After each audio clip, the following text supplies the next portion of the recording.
Everyone already knows that most crimes, thefts, cheating are solved completely by accident.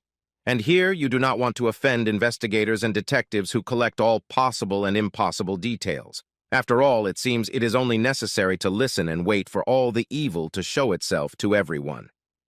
No offense, gentlemen, but everything in the world is random. Even if you think about it, and our life. Maybe Dad and Mom just wanted to relax at that moment. In our story today, that's exactly what happened. His Majesty Random gathered at one table in a Friday night bar everyone who knew and who didn't know, but was interested in solving this case. So that Friday night in that ill-fated bar were gathered the most loyal of friends. Builder Harold Schwartz, Accountant William Manfred, Dr. Peter Dubsky, Police Captain Thomas Miller, Private Investigator Mike Loeff. They were all in their late 40s, and they had also been friends since time immemorial. As they joked, their friendship began before the creation of the world. The company was warming up a little with beer, but the evening of friendship did not start because of the absence of Joseph Dobbs. He was late at work. Mr. Joseph worked as an executive for an oil company owned by the father of Mr. Joseph's wife, Stacy Dobbs, maiden name Johnson. Warming up was routine for that company. But for some reason just today, Dr. Dubsky was a little angry. Something was making the man nervous. "How long can we wait for that damn Joseph? It's like this all the time. He's our busiest." He didn't look too drunk, but his anger had found a definite direction. "Pete, calm down. Joseph just called. He was closing the deal on the new rig and went to buy a present for his Stacy. It's their wedding anniversary tomorrow." Mike was privy to almost every event that took place in their close-knit company. "Oh, how thoughtful our Joseph Dobbs are. Even remembers his wedding anniversary, and doesn't even realize that his lovely wife has just been cheating on him behind his back the whole time they've been together." Pete took up his whiskey glass. He needed a drink to calm his anger. "Oh, Pete, come on. All those stupid rumors aren't true. Stacy and Joseph's marriage is the strongest it's ever been. No one will pry into their relationship. Everyone in town respects our friend Dobbs." Mike had heard similar rumors, but had never been able to refute or confirm them. "Tell me a favor. Everyone respects him. I've been having his Stacy in their bedroom on a regular basis for 6 months now. Stacy doesn't want to sleep in motels. And I'll tell you guys, she does it just fine. You can see the skill of a real whore." Peter was drunk, but he wanted to brag to his friends about his accomplishment. "She's always giving him the horns, and he doesn't know it, poor guy." "Are you sleeping with Stacy?" William didn't understand what he was hearing, and neither noticed that Mike's tape recorder, already out of habit, was recording the conversation. "Oh yeah, believe me, Billy, but I'm sick of the fact that we were supposed to sleep together tonight. But she wanted to give Joseph a present." Peter smirked. "Pete, if that's what you did to Joseph, then get out of here, or we'll leave on our own. I'm disgusted to even imagine you doing that to your friend.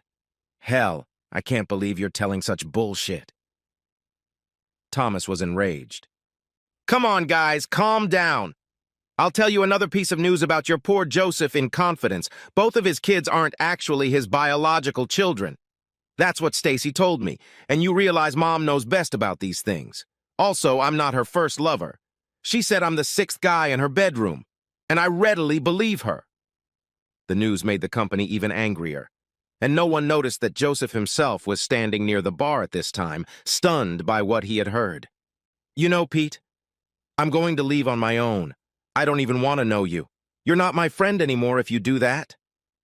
Thomas stood up and noticed only the back of Joseph leaving the room. "Joss, shit. He was here and he heard everything. You bitch, you've ruined everyone's life. Don't even come near me when you see me." The guys snapped out of their seats and ran for the door, realizing they were late. All they could see were the red lights of Joseph's car pulling away. William ran to the bartender and paid for his drink. Peter, on the other hand, sat silently at the table. He had sobered up dramatically. This wasn't supposed to happen. No one even knew he and Stacy were lovers, just like no one knew that Joseph's wife had several other boyfriends before Peter. Peter quickly picked up his cell phone and dialed Stacy's number. Stacy Dobbs was at this time preparing dinner for her husband. Tomorrow is their wedding anniversary. They are the happy parents of 18-year-old Robert Dobbs and 19-year-old Magda Dobbs. The kids were in college but were due tomorrow for the celebration. Stacy had to make a change in her plans because of the celebration, but she planned to catch up with her later.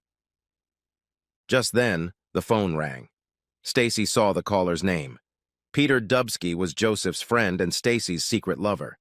He was a little upset that his plans for sex with Stacy for the coming weekend had been derailed. But Peter probably wanted to apologize for the rude thing he said to Stacy. "Yes, lover boy, you decided to apologize?" Stacy was already preparing to accept the apology. "Damn, Stacy, I fucked up big time. I was pissed at you and had a little too much to drink. I told the guys about us. And Joseph, he overheard." Peter didn't even hide his consternation. "Shit. What did you tell?"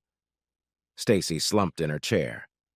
"I told you that we've been sleeping together for 6 months, and I blurted out what you told me about your kids. You see, I didn't want to ruin it. Stacy, I didn't mean to." Pete was already crying. "You told the guys details like that? Shit. Do you realize that Joseph could just kill you and me? He's sacrosanct about marriage vows. And why did you bring up the kids? It's over between us, you fool." Stacy looked at the stove where dinner was cooking. Everything indicated that her life was going to change tonight. Divorcing Joseph was undesirable. He was too good at the job Stacy's father had given him. Oh, and all those lovers were just an addition to her beloved husband. The woman got up and, turning off the stove, went to get dressed. She decided to enlist her father's support. It was urgent to save the marriage, at any cost. Yes, Stacy couldn't get enough of sex with only one husband. Her lovers may have been worse than her husband in bed, but they were a living species in a woman's sexual games. 6 lovers in 20 years. That was Stacy's record. And then it all just came crashing down. Joseph wasn't home. Stacy realized her husband was angry at the world right now. She would have been the same if she had heard similar news about Joseph. After waiting a little longer, she left the house and got into her car and drove to her father's house. She was at a loss to guess what her husband might do. If he wanted to, Peter would have been beaten to a pulp by now. Oh, and Stacy herself would be fucked with great perversion. William saw Stacy hurriedly leave the house, but he was here to find and comfort Joseph, who was apparently very angry with both Peter and his wife. All of the friends realized that Peter's story was true, for Stacy looked terrified. Peter sobered up and realized he was in a real mess. Thomas was in charge of surveillance of the motels. He had asked his subordinates to check the local lodgings from time to time, and several people were busy checking the hotels. But by this minute, there were no reports of Joseph's whereabouts. Harold had taken over the apartments that could be rented in their town.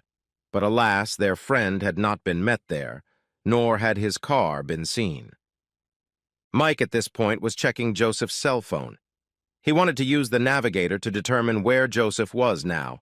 But, alas and ah, the phone did not glow on the network, as well as there was not noticed the use of Joseph's bank cards. It looked as if their friend, who had been abused by his wife and best friend, had simply disappeared. They called each other, but since everyone had a family, they all decided to continue the search tomorrow. Stacy cried as she sat in her father's house. She told her reason for coming. She also had to tell about her adventures. No, she didn't blatantly tell her father everything, but her story was close to the truth. "You know, Stacy, I thought all those rumors that came to me were just rumors. But you just killed me with your confession. You know, I'm glad now that your mom died 3 years ago. She wouldn't have been able to take the embarrassment." Mr. Johnson did not even look at his daughter. He was trying to anticipate his son-in-law's moves. "Daddy, I need him. I love him. All my lovers. I didn't even have feelings for any of them. It's just a bodily need. Sex and nothing more."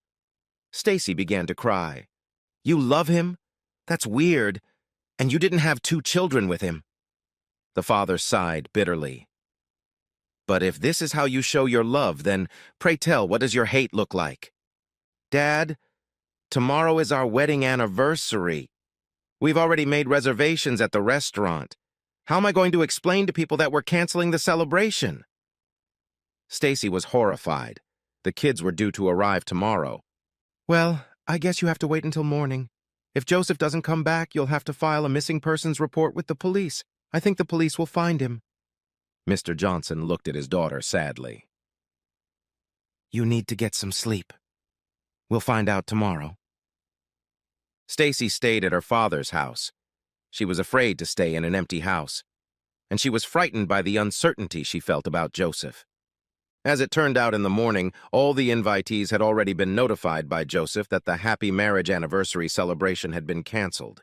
He didn't explain anything, only saying he had to leave.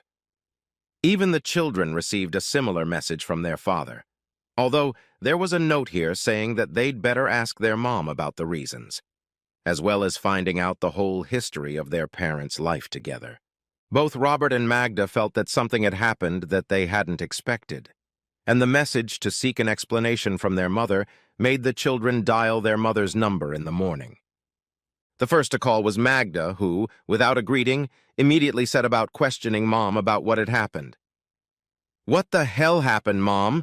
Dad canceled the celebration and told me to ask you the reason why. He didn't even call us. He just texted us. And what is the meaning of his last question? Was I a bad father to both of you? There's something I don't understand, and I demand to be enlightened." "Daughter, behave with restraint," Stacy decided to remind her daughter, who was in charge of their conversation.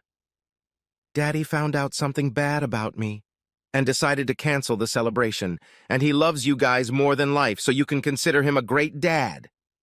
"Whoa, Mom, stop giving me all this crap. What did Dad find out? Although, wait, you cheated on him? Did I get that right?" Magda, during her time with her father, had learned to analyze all the most convoluted stories. "Magda, choose your expressions. I've had some relationships with another man lately, but they meant nothing to me." Stacy was undeterred. "Oh, so relationships with another man mean nothing to you, Mom? And how did Daddy feel about that? Did he agree with your bullshit about it not meaning anything either? And by the way, is Daddy around you right now? No? I think he just left you. But wait, you've always refused to do our DNA tests. Does that mean that our father—" "No, you couldn't do that to him. And to us." Magda was once again an excellent analyst. "It doesn't matter who your biological father was, Magda. Your father is Joseph Dobbs. He raised you and nurtured you." Stacy was almost destroyed.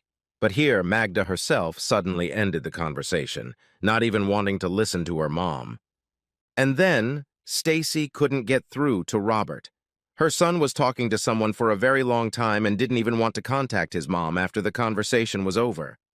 The woman had a suspicion that it was Robert talking to his sister.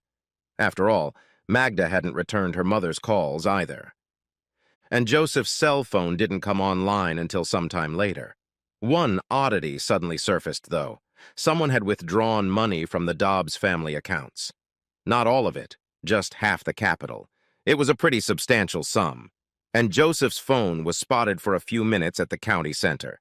And there it was lost forever. Where then Mr. Joseph Dobbs went was unknown.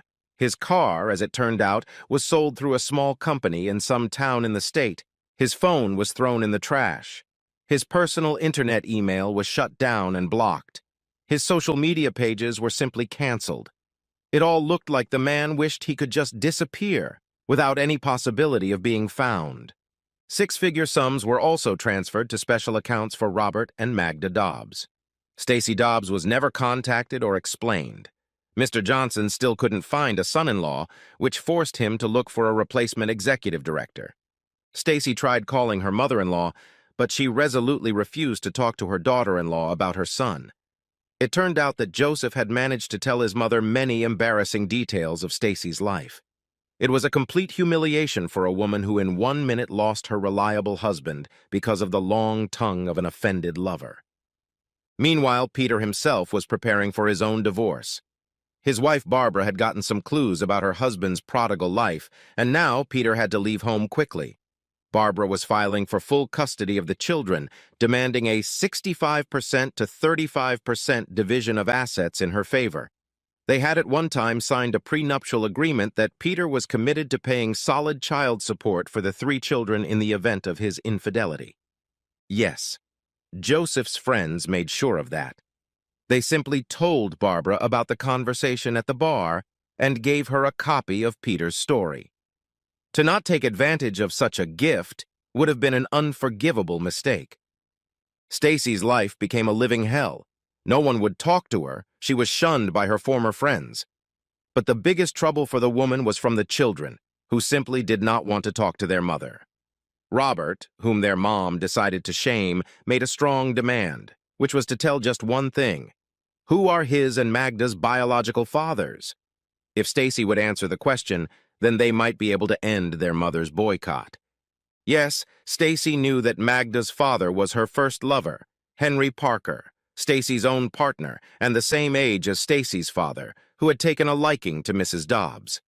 Yes, Stacy had been in a relationship with Henry for over 4 months, but she had to cut their encounters short due to her pregnancy.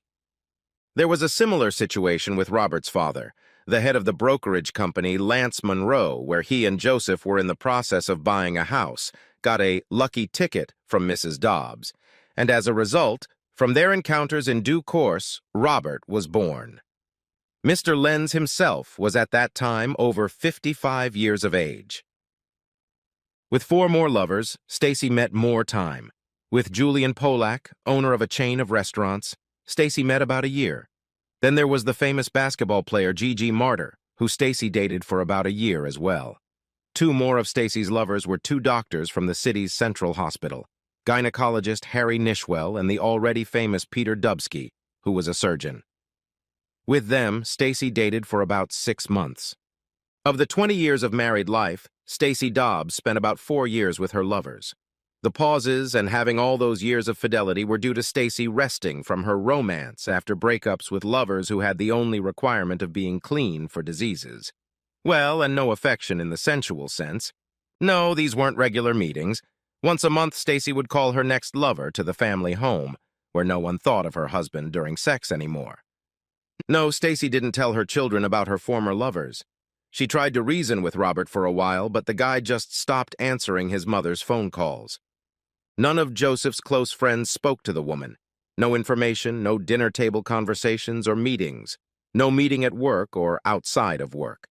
Even at neighborhood parties, the 4 friends and their wives were unwilling to say hello to Stacy, who tried to remedy the situation. Stacy reported to the police on Monday, the 3rd day after her husband disappeared. But all the searches yielded no results. It was learned that he had sold his car in a neighboring town. But Joseph Dobbs's current whereabouts were unrevealed, nor did the personal pleas of Mr. Johnson, who was known as a decent citizen. After a year's search that yielded no result, Stacy was advised to have her husband declared dead. There were even attempts by some of the men of their town to have an affair with Mrs. Johnson, but Stacy had rejected such offers and attempts.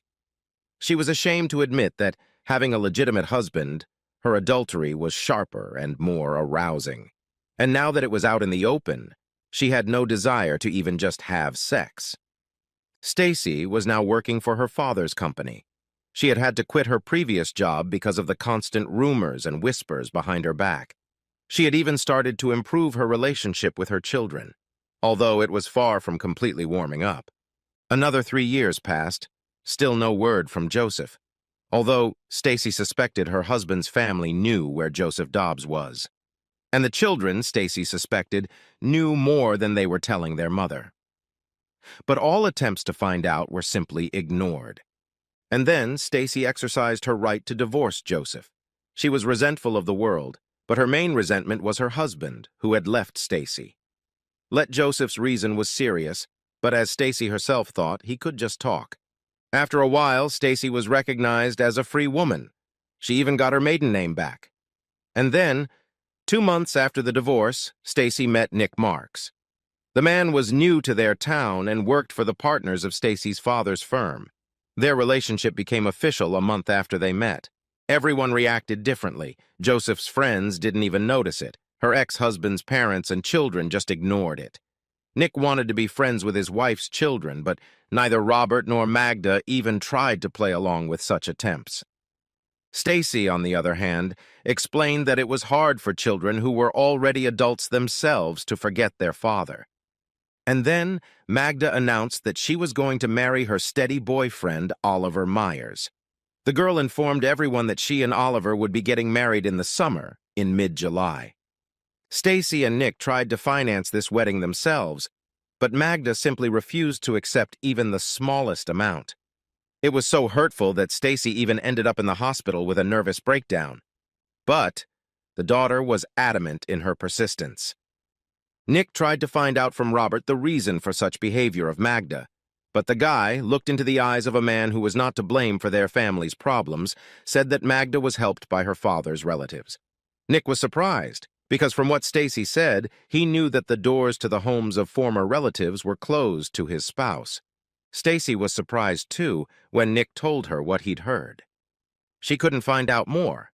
As always, all her attempts to contact Joseph's mother-in-law and sisters had failed. Stacy still hoped that Nick would be allowed to walk Magda down the aisle, but the bride never even hinted at the possibility. And then the strangest thing happened. Stacy accidentally found out that her children were urgently gathering at her former mother-in-law's house. Even Magda's fiancé had received an invitation. "Magda, I realize that you and Robert hold a grudge against me, but why are you acting like this with Nick? If I've been mean to your father, then I'm the only one who should be responsible for it. You and Oliver never stay at our house, and neither does Robert. You're not even going to have rehearsal with Nick at the church." Stacy could barely hold in her resentment. "Mom, the past is in the past. Robert and I forgave you a long time ago. No one is going to separate you from your future grandchildren. But my father's parents are closer to me. It's not Nick's fault. It's just my decision. And I will be walked down the aisle by my father, who arrived in town today and is staying with my grandmother." Magda spoke calmly. She looked at her mom and smiled. "My father flew in specially for my wedding, and I'm glad he's staying in town for another 2 weeks. I'm just burning with excitement to see him. Joseph flew in, but where was he? And why didn't anyone tell me?" Stacy felt afraid. "Mom, calm down. Daddy flew in and it's already happened. You have a new husband and that happened too. Life goes on. I don't think you would dare go to your ex-mother-in-law's house to have a chat with your ex-husband." Magda's logic was flawless. "Dad wouldn't hurt you, trust me. He's above such meanness. He's happy for you and Nick. And I'll admit to you, it was Dad who paid for Oliver and I to get married. I'm sorry, Magda. I shouldn't have reacted like that, but I didn't know anything. Yes, your father won't sabotage me or Nick. But if you can ask him to meet me before your wedding, because I can't risk Nick. I'm really afraid, Magda. I'm afraid Nick will leave me. He doesn't know my past. And I'm afraid to tell him everything. Ask your father to talk to me." Stacy spoke earnestly. "Mommy, Daddy promised me that neither he nor his friends would hurt you. No one will take revenge on you. I will tell him that you want to talk to him, but it's not like I can guarantee a positive outcome. I'd advise you to tell Nick everything. If he loves you, he won't leave you. Trust me, he just doesn't understand anything that's going on now. And you're hiding your secrets from the man who loves you. It can make you vulnerable." Magda smiled at her mother and hurried to the exit. Oliver had come to pick up his fiancée to finally meet her father, who had been a long time away. Yes, Stacy had dared to tell her husband about the problems that had led to the outcome that Nick had observed. And as strange as it was to hear Stacy say this, Nick simply said that she was a crazy woman who thought he didn't know anything. He, as it turned out, had already learned everything for some time from Thomas, whom he had met at the bar. Stacy happily hugged her husband. She was calm. Her past was ugly, but she wanted to live in the present and build her future. So Nick decided to help her. And then came the meeting of the two former spouses. Joseph invited Stacy and Nick to his mother's house, and after difficult years of being coldly ignored, the former in-laws didn't even call for the cheating couple to be burned. "Hi, Stacy." Standing in front of the woman was a solid man who was physically even stronger than Joseph's ex. "Hi, Joseph. I'd like you to meet Nick, my husband." Stacy recognized the familiar features on Joseph's face. "Nick, greetings." Joseph smiled. He turned in the direction of the kitchen and said something in a foreign language, and a slender Asian woman who was younger than Joseph hurried toward them. Next to her walked a girl who was about 2 or 3 years old. "Meet my favorite wife, Ka, and my favorite princess, Zana. I met Ka in China where I'm working on a contract." Stacy looked at her ex-husband and realized that he had once looked at her with the same love and had also warmly told his friends about his sweet Stacy. "It's our pleasure to introduce you." Joseph's wife didn't speak English well. The little girl, on the other hand, was more schooled in her daddy's native tongue. "Hi, I'm Xana Dobbs. My big sister Magda is getting married, and I love her." The little girl was so beautiful that Stacy's eyes filled with tears. "Oh, there's my little Xana, my favorite little sister. Have you met Mrs. Stacy and Mr. Nick yet? But you forgot to tell them about my precious little brother Chain."